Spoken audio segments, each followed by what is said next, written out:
We're going to be watching a video and creating a class poem based on this video before we try and write our own poetry about war. First thing you need to do is to click on the video and watch the video. The video is called Beyond the Lines.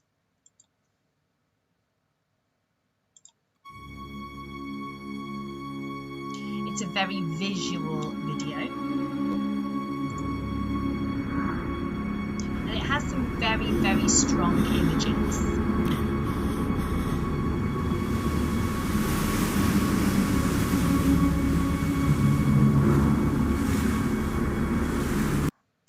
So you will watch this video and look at all those powerful images that are in there and what you think the video is about. So after watching the video is made after two boys read letters and a diary their grandfather had written about the war. I want you to watch the video again after this discussion and think what might have been in the letters to make the boys make this video. So what might the grandfather have written about? Pause the video, pause this video while you go and have a little look at the video again to see if you can answer this question.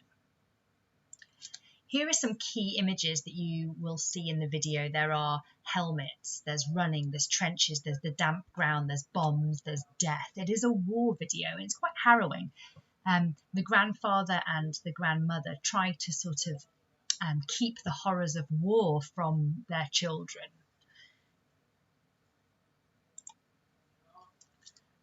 As we're going to be collecting really powerful phrases from this video, have a look at the recap on figurative language. I want you to see if you can match the type of figurative language to the phrase. So we've got exploding balls of devastation. Have a think about that. Exploding balls of devastation. Can you have a ball of devastation?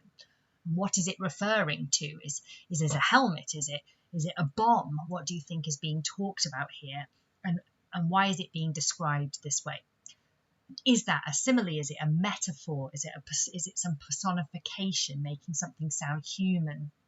Is it onomatopoeia, those sounds having the same sound as what it's describing? Or is it alliteration, that repeated letter at the beginning of the phrase?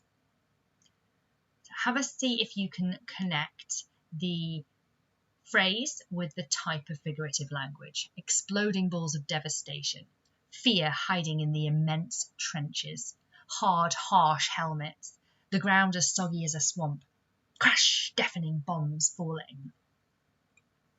Which one in here has that repeated first letter? That one's alliteration. See if you can find that one. So I've matched them up here.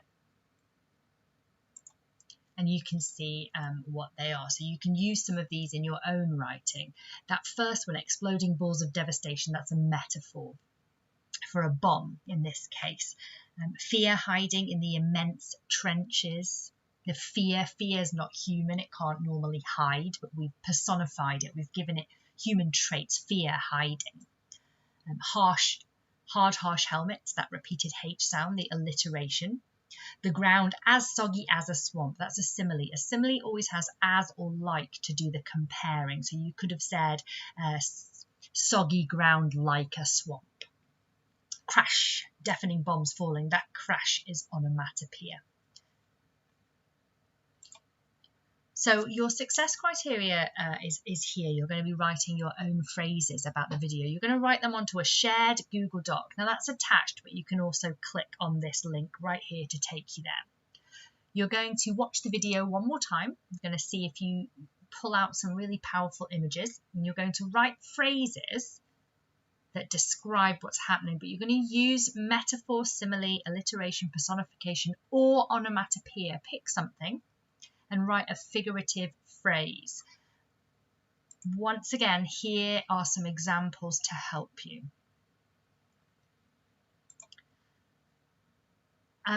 This is teamwork. Even though you are all at home, you are going to be writing onto the same document as everybody else. So you have to make sure that you're contributing relevant ideas, that you're reading others' ideas, and you're giving useful feedback. You can use the document to help each other and write really good phrases. So when you click on that link, we can write directly onto here. So if somebody writes bombs going off, you might read that and say, you know, even better than going off would be exploding. And somebody else might come along and say, okay, bombs exploding, but I can use figurative language here. So instead of writing bombs exploding, I might change that bombs to blasting bombs exploding. So it's got some alliteration.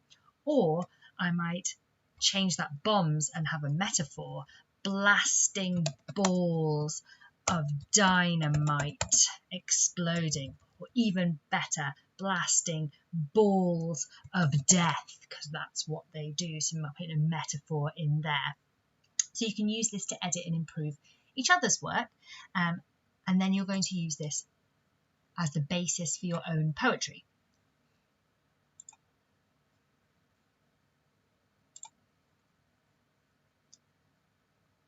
Last but not least here, you're going to write your own poem. You're going to choose ideas from the Padlets that we did with our first lesson on war poetry, and also from that shared Google Doc. And the links are all here to help you. And good luck with your poetry.